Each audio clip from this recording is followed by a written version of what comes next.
Bago pumasok ang taon, bayad lahat ng utang. At syempre nakapag-grocery na tayo at nakapag-full tank. Bago pumasok ang taon ay puno, bayad lahat. January 1, bawal ni piso ang gumastos para maraming blessing. Bagong taon na nga, kaya bumili kami sa Pure Gold ng grocery at sinaanan ko nga si lola ko, sama si Lucas dito, ayaw sumama at nilalamig daw.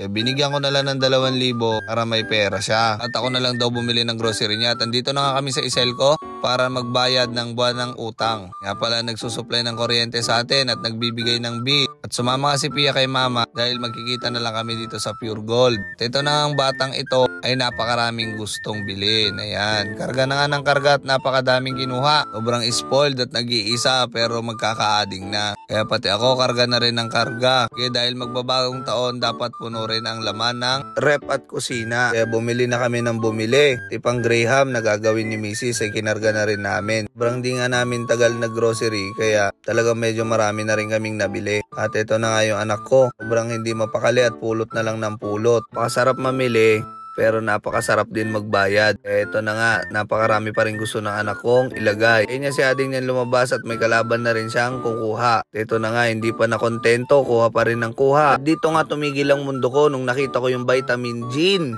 Yan lang naman na nagpapalakas sa akin at siyempre kinuha ko na rin. Sabi ko nga kay Mrs. hindi ako magbabayad pag wala ito. Kaya na nga, napakarami na namin binili at napakarami ring mamimili. At nandito yung anak kong makulit. Naghihintay na at tinitignan niya na lahat ng mga binili niya. Medyo okay na rin sa akin kahit medyo malaki yung bill namin dito. Ay babayaran ko kahit napakahaba ng resibo. Basta andyan yung vitamin Gin ko. Okay na sa akin yan. Sabi ko nga kay ate na tama na pero sige pa rin ng sige at hindi pa daw nauubos. Ayan, bumatak na nga ng 4,100 mahigit ang bill natin. At ito na nga makulit na anak ko ay nilalambing na ako. Dahil alam niya na naman dahil napakarami niya na namang binili dito. 6 na supot lang ay 4,100 na ang binayaran at kinarga na nga natin sa sakyan natin dahil magpapa-full tank naman tayo ngayon. Sobrang dami talagang gastos pero okay na okay naman. Nang kailangan bayaran ay binayaran na namin katulad ng kuryente, tubig, wifi. Siyempre hindi mawawalan yung laman ng bahay at mga grocery sa rep natin. Napakarami na nga ang pila at nagpa-full tank na rin ako. Yan, empty na nga tayo. 1/4 na lang ang natitira kaya full tank na rin natin tong sasakyan natin dahil mahirap na magpa-full tank bago magbagong taon. 59.65 ang per liter ngayon ng turbo diesel. Dito nga tayo sa Petro nagpapadiesel. Napakaraming kakainin nito. Kahit papano ay matagal naman na natin gamitin. Magandang magbagong taon, nabayad lahat ng utang at puno ang diesel, puno rin ang rep, lalong-lalo ng bigas para mas lalong swertehin. Yan na nga,